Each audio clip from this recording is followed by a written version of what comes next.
Hey guys, what's up? It's GVKCollectibles, and today we'll be taking a trip to Camp Crystal Lake, but in an 8-bit fashion.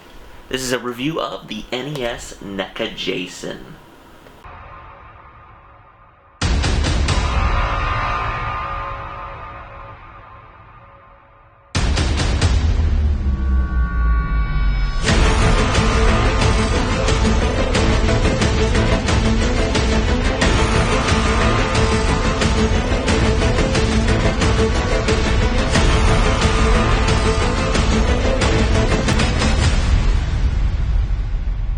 Here we have the NECA NES Friday the 13th Jason Voorhees. Now, this is actually a figure I really like, and it was one of my, figures that was really sought after for me, because I really love I love Friday the 13th, I love Jason Voorhees. I will say, definitely, he's definitely one of my favorite slashers, I think. I like them all, but he's definitely one of my favorites just because my mom introduced me to him. So, for those of you who don't know this particular version of Jason Voorhees, it is based off the NES game by Atlas, who's done Persona, and this guy, and also published by the infamous LJN, if you're a VG fan, and that's mainly my main exposure to this particular game. I never played the Friday the 13th NES game, but my main exposure was the AVG James Rolfe's Angry Video Game Nerd episodes that introduced me to this one, the Nightmare on Elm Street, and Godzilla Monster of Monsters, actually. So, looking at the packaging, it looks phenomenal, like all these NES video game versions of these slasher characters. You get a cool shot of Jason Voorhees right here. It is part 7, which I'm very excited about that figure coming out soon. But it looks, if you compare it to what the NES box art looks like, it looks exactly like this. There's a few different things here, like that's not there. Here we would usually have the Nintendo, to basically say, hey, this is an official licensed product from Nintendo, so it's got the seal of quality, but it's the NECA seal of quality, which is a cool play on that. You also get the Power Play series, which I think is just generally of how these were kind of portrayed. I think that's what the series is actually called, the Power Play series. It's also this one was only available at GameStop. This was actually the more wider release version, because there was a 2013 San Diego Comic-Con version. That will get into the differences between this one and the 2013 one. But you get a good side profile of Friday the 13th. I really love just the logo of Friday the 13th. Looks fantastic. Then you get the NECA Real Toys. And you get some good profile shots in the back here of Jason, the weapons, and the floating head of one Pamela Voorhees with Friday the 13th, and a little description right here. So let me get there you go. We'll take a minute for you guys to read that, because I think it's give you guys a minute to read that, or you can just pause the video and read it right there. So, one of the things I will say about this particular figure is the box is really fantastic. So, let me show you a cool thing. So, oh, of course it doesn't want to work. Oh, no, there we go.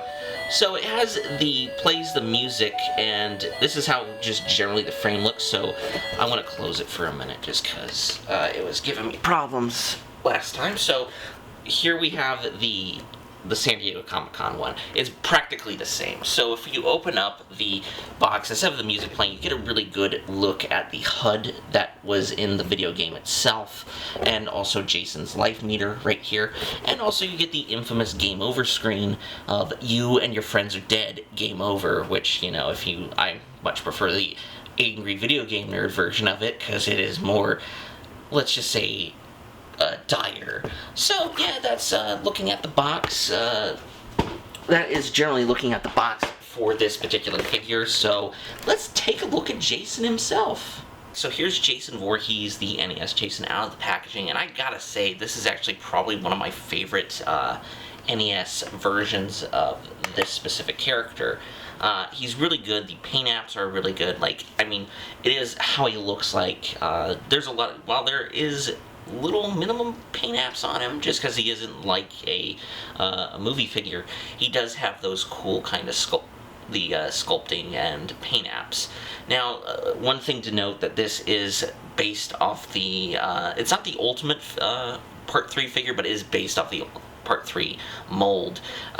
It's very similar to that. And also, you get, I really love the figure just in general because of the unique kind of, I don't know what to call it, like this teal kind of green color we see like on the boots, the hands, and the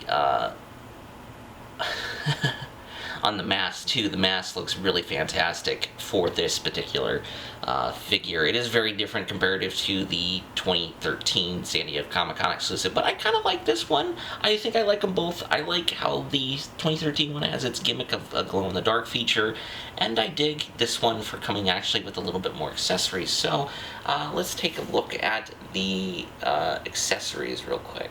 So here we have, I think, the most outstanding accessory with the figure itself, and that is the Pamela Voorhees head.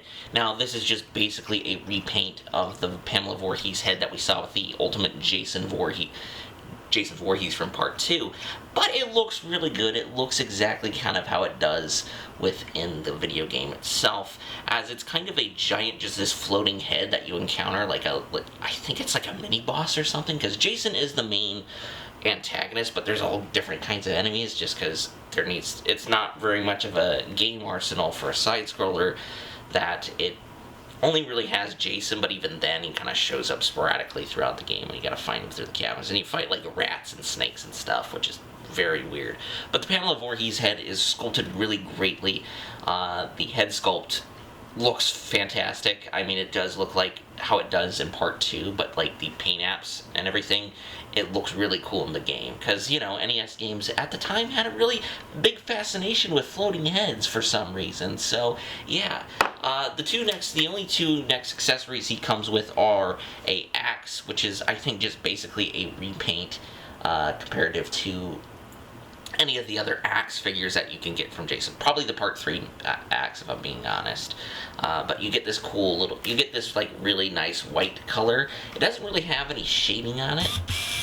Let's see if I can get, there we go. There's not really any shading on it, but like the handle's really good too. But like, once again, this is a minimalist style figure, which it doesn't need to look exactly like how it does. Like, it's not going to be like a movie figure. It's based off a sprite comparison. Then you get Jason's classic machete, which is very similar, painted similarly to the axe. But even then, I think it is a really good. It's a good style of. It's a good machete, and I think for most people, this is going to be the one that they pose Jason Voorhees with. So, since we took a look at the accessories, let's get to Jason himself. Like I said, I really dig this Jason Voorhees. I think it's a lot better in comparison to the 2013 version, just because you do get hints of, once again, his hands aren't the translucent kind of plastic, and even the mask isn't translucent at all, but you do get the boots that have that teal green color, I'm not sure. But the one thing you'll notice, if I can get a close up, let me focus, let me just focus in, let's see if I can get it. Yeah, there we go. You can actually see there's hints of black kind of paint right here to kind of give it a more kind of defined, like a shell shade kind of paint apps to it. Like, and you notice it on the arms too. The mask, not so much. So let's lift the mask up. Let's get a close up of the. There we go. Close up of the mask. So mine is a little dented, but this is like a general thing with the Friday the 13th figures, which is definitely an okay thing with me. But let's take the mask off. Oh my god. And as you can definitely tell, this is Part 3 Jason in general. But I think the face sculpt on this guy is really, really good. It's probably one of my favorite, living Jason designs in comparison. He also has these really kind of, it's like pink. It's a pink eye, kind of like pink eyes. Ooh. Yeah, Jason, you may want to get that checked out. But like other than that, I think the figure is the face sculpt is really good. I mean, NECA knows what they're doing with the Friday the 13th figures. I am super excited for their Part 7. I'm just excited that we're getting new Friday the 13th figures from them. And also you get the bumps and everything. So let's get into the articulation for Jason Voorhees. Give him a look in the articulation. His head is on a ball joint, so he's able to look down, and he can look up somewhat. You can move the head side to side since it's on a ball joint.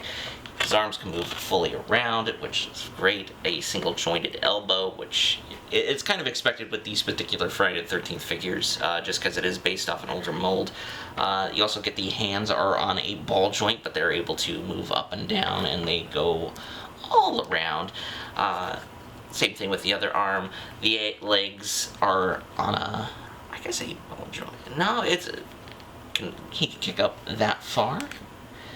Move his leg back that far, and you can get him out to spread if you want Kung Fu Jason for some reason. Single jointed knee, and you can't really get an ankle pivot out of him, but that's okay. Generally, I think the articulation is really good on this guy. He is really good for like all the Friday the 13th figures. I think have this kind of articulation. There's only a few. I think there's only one Friday the 13th Jason figure itself, and that's a Roy Jason that actually has the double jointed elbows, but that's not really Jason. So, yeah, since after we talked about the paint apps and everything about this figure, let's get straight into looking at what he compares to in size. So here he is compared to some other, just the regular Jasons, and I kind of decided to get the ones closest to this particular figure. So we got the final chapter figure, and Part 3, and as you can definitely tell that these two share this. These are the exact same mold with some paint differences. I love the Part 3 figure. It's a really good figure, but also final chapter is pretty cool too.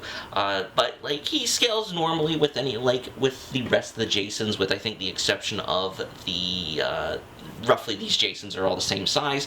They are 6-inch scale. Jason, I think.